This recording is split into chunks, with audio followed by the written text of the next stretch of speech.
Welcome to 5 Questions with Calgary's Business, a time when we ask 5 key questions to community and business leaders in Calgary. I'm your host, Mario Tonaguzzi, and joining me today is David Finch, who is a marketing professor at Mount Royal University. Thanks for joining us, David. Thanks, Mario.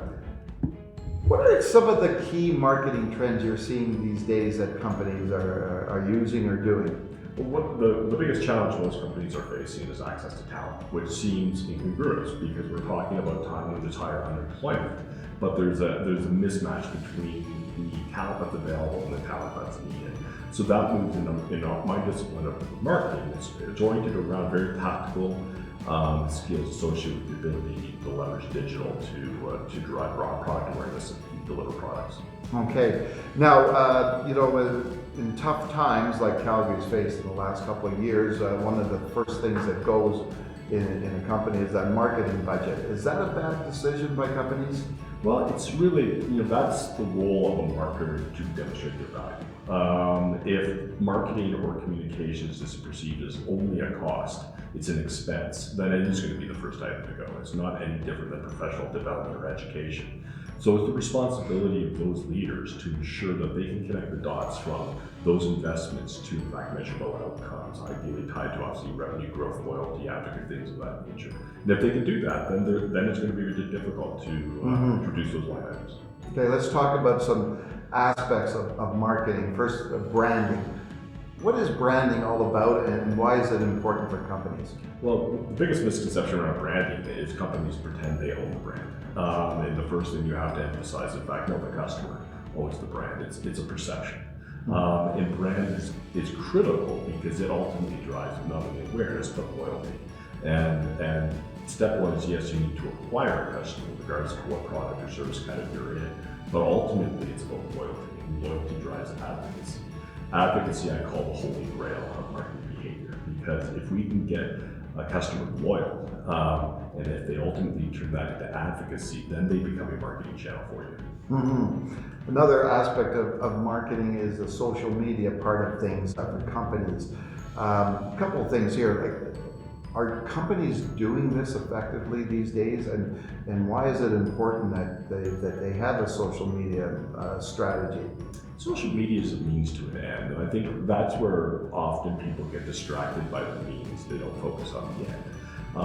And it's a tool in the toolbox. The power of digital and social across the board, relative to other forms of marketing tools such as mass media or advertising, is the ability to connect the dots. So it's back to that ability to look at an investment.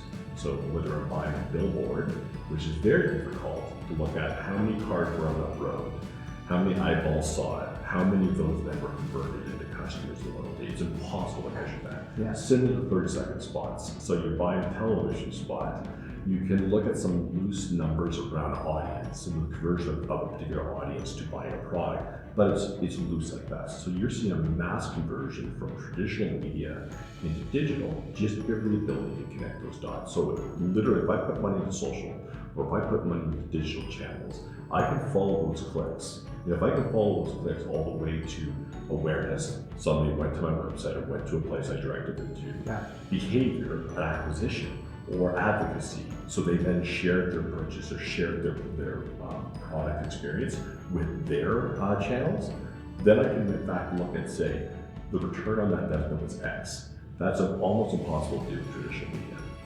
Interesting. Now, you talk to a lot of people in the city, in terms of the business community. What's your sense of the mood of Calgary these days? We don't seem to have moved on from 2015, 2016 years. I think there are multiple moods in Calgary. And I think we are overwhelmed often by the stagnation in the energy sector. And obviously the energy sector on all metrics is a massive part of our economy. It's a massive employer, both directly and indirectly, which has a huge impact. But there are other pockets that I have a lot of engagement that are not involved in the energy sector, and they are exploding. They cannot in fact find sufficient talent. And it's really it's almost two different worlds I deal with. When you're downtown dealing with somebody in a business in which they don't have very much control of their business these days, whether it be access to market through pipelines, whether it be commodity pricing globally, these are variables that they have no control on the return on their investment for their shareholders. Therefore, there's a huge amount of frustration because it's stagnation at best, if not obviously reductions. Whereas again, other growth areas, specifically in areas of technology, where we've seen a lot of diversity around areas of mobility and wireless, they can't find sufficient skill sets here. We look at some of the largest employers where they're growing into robotics, into places like Garmin and Cochrane. They can't find the talent they need.